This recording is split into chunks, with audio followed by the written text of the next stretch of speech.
from the Magic Online Championship.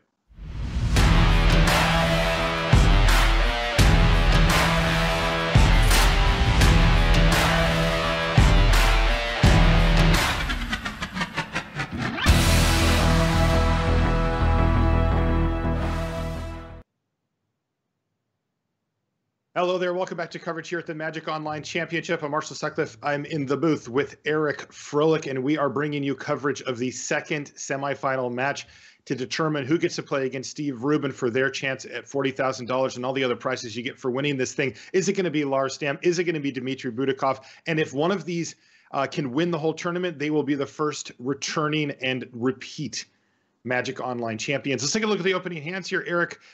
Well, I mentioned it before. Excuse me, but Leyline of Sanctity right off the bat, that is the card I was looking for Butakov. He's a higher seed. He's going to be on the plate, and he has it in his opening hand. Right, exactly what you want to see for Dmitriy with a land, a Glade Cover Scout, which is effectively a Slippery Boggle, and the Leyline of Sanctity. Well, the rest of that hand, first off, it only has 3 other cards. He's already mulliganed to 6. Whether he's tried to the top or bottom, not really going to be relevant in all likelihood, and that he's going to probably play his Boggle on turn 1, which means his fetch land is going to shuffle that card away anyway. And the other 3 cards, the Spirit Dancer gets answered by every removal spell Lars has. I mean, you just went through the deck list. There's a lot of them. There's a lot of ways to kill the Spirit Dancer, although Lars doesn't have an immediate answer in his hand right now. And 2 Path to Exiles, which are one of the weaker cards in this matchup, probably one of the first cards Dmitriy will look to sideboard out. So a good hand, not a great hand. Yeah, it's interesting. Those Path to Exiles are one of the few concessions that these Boggles decks will make to non-Boggle specific shenanigans, right? They have those 8 slots for the 1-drops, and then they have to put critical mass of these auras in the deck, and they have just a few slots to play around with, and sometimes you'll see Path to Exile in one of those slots, but like you said, it doesn't look very good here. Right, and this mulligan for Lars gives him a much better hand. The Liliana would have been a great answer for the Scout if it wasn't for the Leyline that Dmitriy is going to put into the battlefield before turn 1.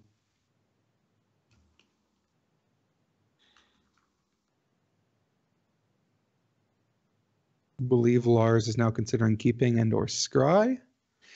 Now the players are going to have full information about each other's deck list, so there's going to be, perhaps some meta mulligans here as well. Mm-hmm. But there it is, Leyline of Sanctity on turn 0, and that's going to shut off some of the stuff that Lars can do, including one of the modes of Kolaghan's Command and Liliana the Veil, the primary mode, at least against this Boggles deck. Also, hang on to your seats, kiddos, because one thing that the last match got pretty slow. Both of our players were pretty deliberate. Here, Lars plays pretty quickly, and Dmitriy plays really, really fast. He is a very quick player in all formats, so you're going to see him just blast through his turns here. So don't go anywhere. You're not going to want to. Likely going to see Lars put down the Snapcaster Mage and ambush Viper this Glade Cover Scout right now. Dmitriy has a decision. I assume he's going to use Path to Exile. Kind of stinks to give your opponent an extra land, but you also don't want to lose your Boggles this early. That's right. And Path to Exile is not going to be good in this matchup. So this is kind of the only use for it. You don't want to cast it on turn 2. It ramps your opponent up. But Lars has done a lot of damage to himself. He's just took 6 damage off of his own lands. And so this really, really slow Boggle draw is actually going to be able to put a reasonable amount of pressure on, especially if he's able to find any aura in his deck that isn't Daybreak Coronet, which he can't currently cast. That's right. So we're going to be eagerly waiting to see if he can find anything to get it going, because his core Spirit Dancer's online. He's got 2 good targets with the Glade Cover Scouts, and this thing could get out of hand quickly. Dead draw there for Lars Stam. He just doesn't have anything going on here. Yeah, he's got his choice of how he actually wants to kill this core Spirit Dancer. He might actually just go for the Dread. I guess, no, he might as well use the Kolaghan's Command, because he can't actually he can't use the discard effect because of the Leyline. So I guess the Snapcaster Mage, of course, got exiled from Path to Exile. Yeah. In the graveyard for a second there. So all of these cards kind of do similar things. Not being able to use multiple modes on your Kolaghan's Command is a real issue. So probably just fires off the Dreadbore. Definitely want to get the Spirit Dancer off the board. And, taking 2 a turn is not so bad. Now it doubles. Good choice. There's an Ethereal Armor off the top of the library for Lars Stam. That is exactly the type of card he wanted to see, particularly if he got to keep his core Spirit Dancer, but no such luck. So Dmitri's just going to slam it, get in there for 4, and Lars down to 8. If Dmitriy just doesn't have let's say his library disappears. He doesn't get a draw step the rest of the game. It's going to be really hard for Lars to just beat a 3-3 first strike hexproof.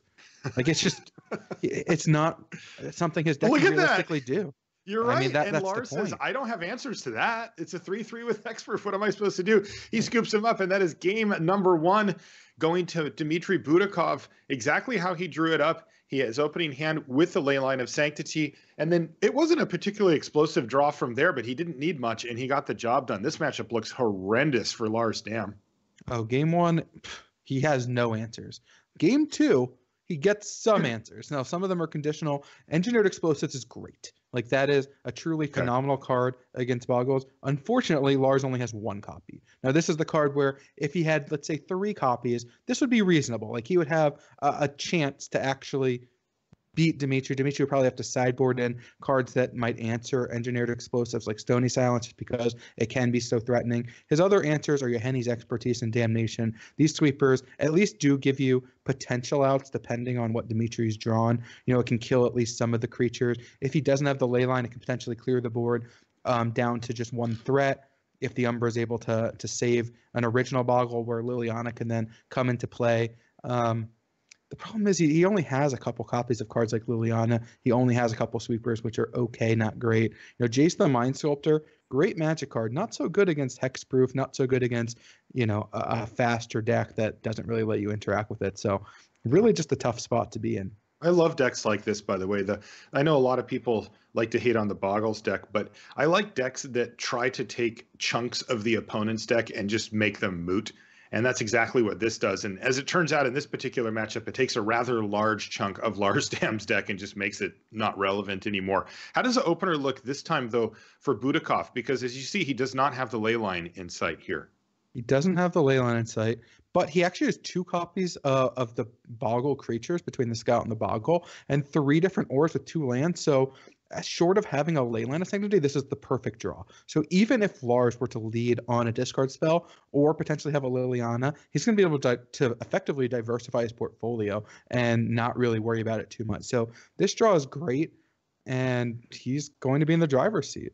Yeah, it's interesting because, you know, we normally think about it like, well, you know, he doesn't have protection from these edict effects and stuff. But remember, there's plenty that he still does. Like, look at this lightning bolt. It doesn't do anything here. There's the fatal pushes and all those type of cards that Lars will have wanted to get out of the deck. Don't do anything against Glade Cover Scout. So it is still a relatively narrow subset of cards that matter anyway. And then when you combine that with cards like Leyline of Sanctity is when it just gets ugly. Lars, no sweepers, huh? Just the Engineered Explosives? Yeah, he's got a Damnation and Yahenni's Expertise, which, you know, if you were able to cast this turn, that would be incredible. Like, if he had an Anger of the Gods right here, it would have completely changed the way that Dmitriy wanted to play this game if he knew about a card like Anger of the Gods, but, you know, there's kind of no reason. Now he gets to play his Umbra on his biggest threat to protect it from any potential sweeper. He's got the other Boggle in play to protect it from Liliana, and so he just kind of has all the answers, and now he's presenting lethal next turn. Search for his Kanta, ditches a creeping tar pit and finds another land, and that's it. Yeah. Dmitri's going to play game. Yeah, he's probably just going to lead on the Griff Spoon here, and that'll be lethal. Yeah. Take your pick. They're both lethal. Wow. Wow. That was match number 1 going to Dmitriy Butakov. If you went to go get a sandwich, you missed it. It's over. That was match 1. And all Dmitriy needs to do is win one of the next 2 matches. And, you know, we're starting over again with no sideboarded games in game 1. So he's got to be a heavy favorite from this point. I mean, those were non-competitive games, to say the least. Right. Lars's draws weren't good, but his good draws still would have been in a lot of trouble. So, I mean, there's really not much to say. It's just that first game, you know, the turn 1 Leyline plus Boggle, I mean, even with nothing else, was kind of more than enough against Lars's game 1 configuration. And then game 2, just having access to multiple Boggles, tons of auras, basically the perfect hand sans Leyline, but Leyline just wasn't necessary for that hand to be great. We saw, you know, Dmitriy was able to take that match using less time on his clock than it took for Nicholas to figure out the last turn of the game. Like, that's kind of how easy this matchup ended up playing out, was that, you know, that Jund mirror, just trying to figure out how to sequence that one final turn, what was more difficult than what it took for Dmitriy to figure out how to win the entire match. I mean, he just got to deploy his strategy perfectly, and the matchup was just great, and Lars did not find any of his, you know, few relevant cards. Yeah, this has been the complete opposite of what we saw in the first semifinal match, where there was, well, there was a lot of room for play, to put it lightly, to take different lines of play and to really kind of navigate your way through complicated board steps. But here, no, it was just a smashing by Butakov. We're going to take a short commercial break. When we come back, we're going to have the second semifinal match here from semifinal number 2. Don't go anywhere. Hey everyone, it's Matt Tabak here from Magic R&D, and I have more Magic Online Championship trivia just for you. Here's our next question. Which of the following MOX competitors and Magic Online superstars has not previously been a Magic Online champion? Now your answers are, was it Dmitriy Butakov, Lars Malavi Dam, Reed Reader Rabbit Duke, Logan Jabberwocky Nettles, or Josh Utter Layton, otherwise known as Raptor?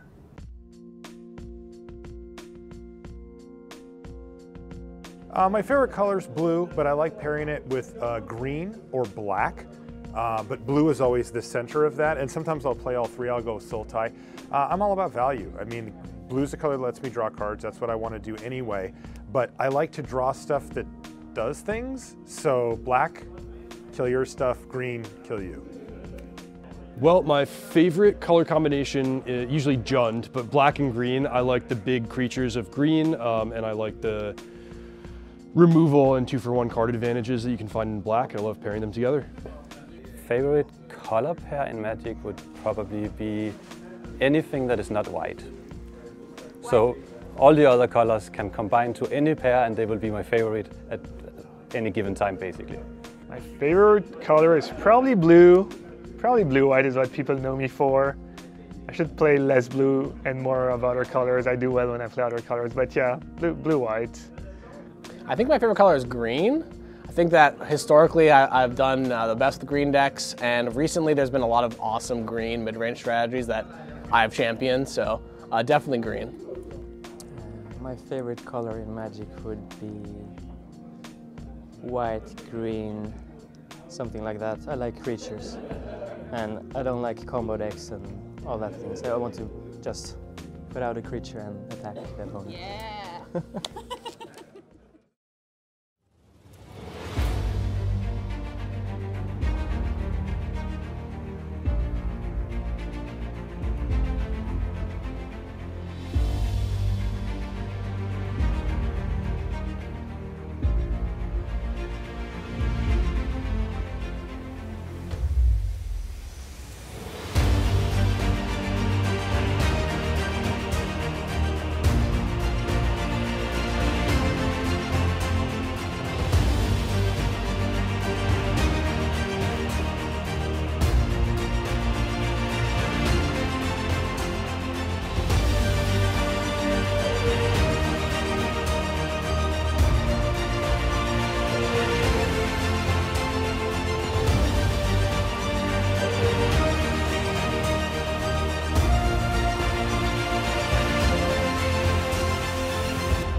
All right, Magic Online fans, we're back with the answer to our trivia question. Now, if you go back in time, we know that Reed Duke won this event back in 2011, Butakov in 2012, Dam in 2013, and if you were watching last year, you know that Josh Utter Layton is the defending champion. That leaves out, I hope he's not watching because it's kind of sad, but maybe this year or next year, who knows? Logan Nettles, not yet a MOX champion. Back to the coverage.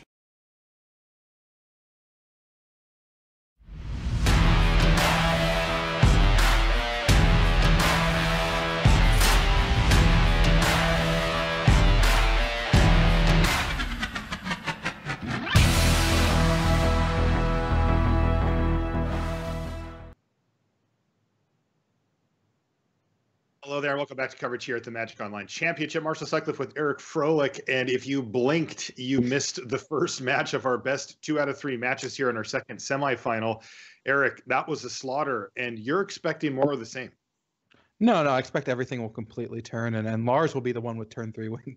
No, of course not. I mean, his deck is not really capable of winning before turn 10-ish, and he doesn't really have any interaction for anything that Dmitry's trying to do. And so it's basically all dependent on what Dmitry draws. It's will you kind of mulligan into oblivion and just not function, which is not that uncommon. I mean, the Boggles deck really does have a reasonable fail rate. The problem is that that Lars' deck is so poor at taking advantage of those stumbles because it's just slow. Like, that's the difference between a Grixis deck and a Jund deck, where, if the Boggles deck really stumbles, a Tarmogoyf and a Scavenging Ooze and a Bloodbraid Elf, at least they pressure your opponent. They're pretty quick. And so while you don't have a great matchup against a Boggles deck that is functioning, firing on all cylinders, you're going to lose to these auras. Well, when they stumble, okay, well, now you've got a real blocker. Like, if you were able to play a Tarmogoyf in that game 1, despite, the Leyline of Sanctity and the turn 1 Boggle, well, the 3/3 First Striker is not as menacing.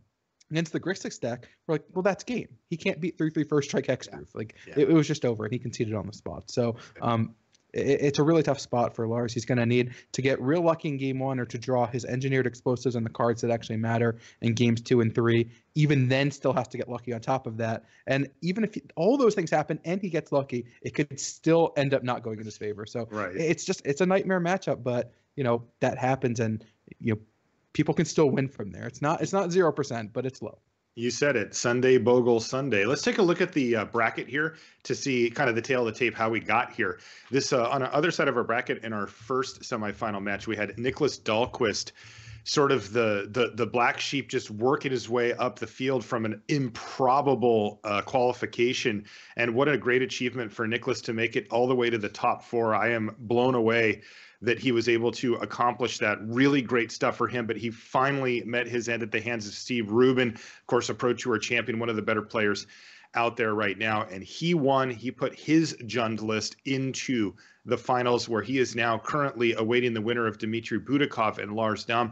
And I'll tell you what, Steve Rubin, he was talking to Maria a little bit earlier, and he said, well, I guess he was talking about the Boggles matchup as if it were just a foregone conclusion. And he's like, well, actually, he does still have to beat Lars Dam, so I'm technically rooting for Lars. But I think that he knew what we know, which is that there's just such a little chance here for Lars Dam to get by Dmitriy Butakov, given the suite of answers that he has in his deck. He just is not lined up as you described, Eric. And we're very likely to see Dmitriy Butakov through. Now, it's not over, right? We still have a match to watch here, but it is going to take back-to-back match wins from Lars Dam against a horrendous matchup for him. I think we're going to need to see some combination of extreme mulligans from Butakov and then really fortunate sideboard type draws out of Lars Dam, including his sweepers and perhaps that engineered explosives, one of the best cards. In fact, probably just the best card in his whole 75 for the matchup. Players are ready to go. Let's head down for that second match here from the second semifinal to Magic Online Championship.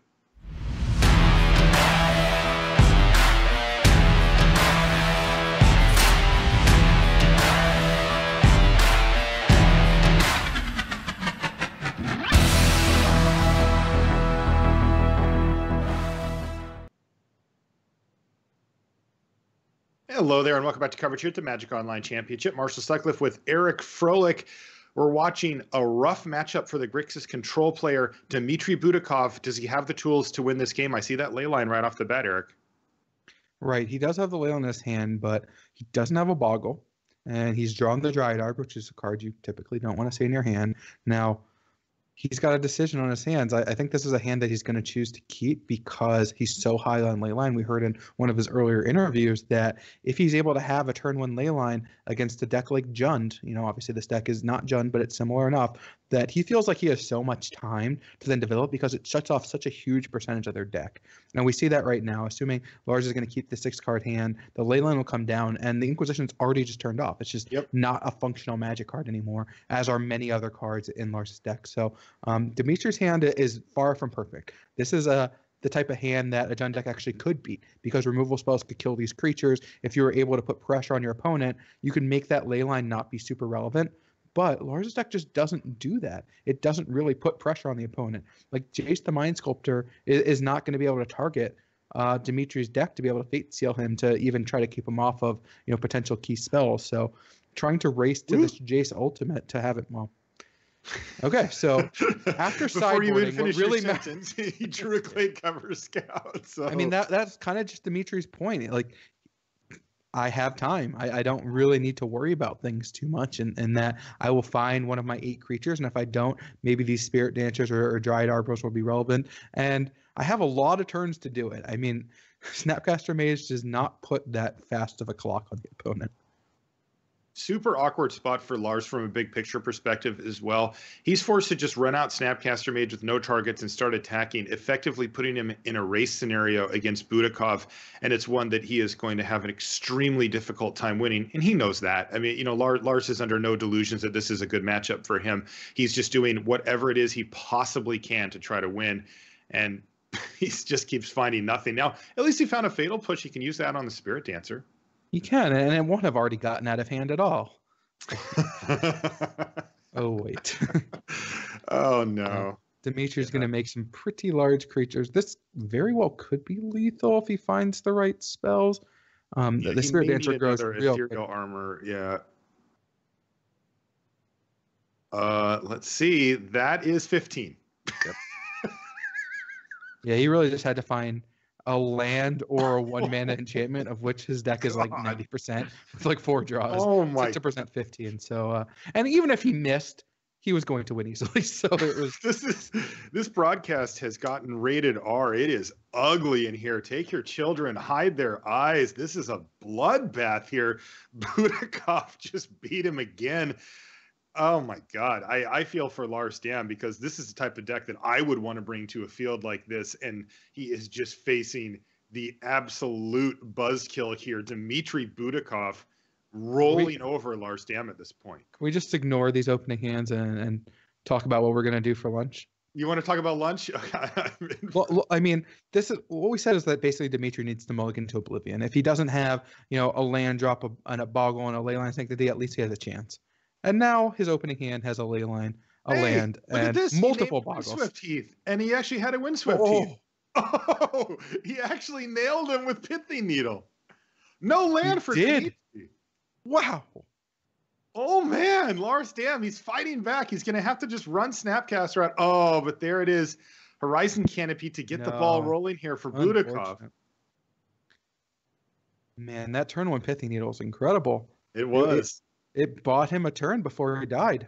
And now it's all of a sudden not so great. Another land off the top will surely do things in here from Butakov's perspective against Lars Dam. Also interesting to see that Butakov has the luxury of bringing in even cards like Stony Silence, which is Engineered Explosives the only card?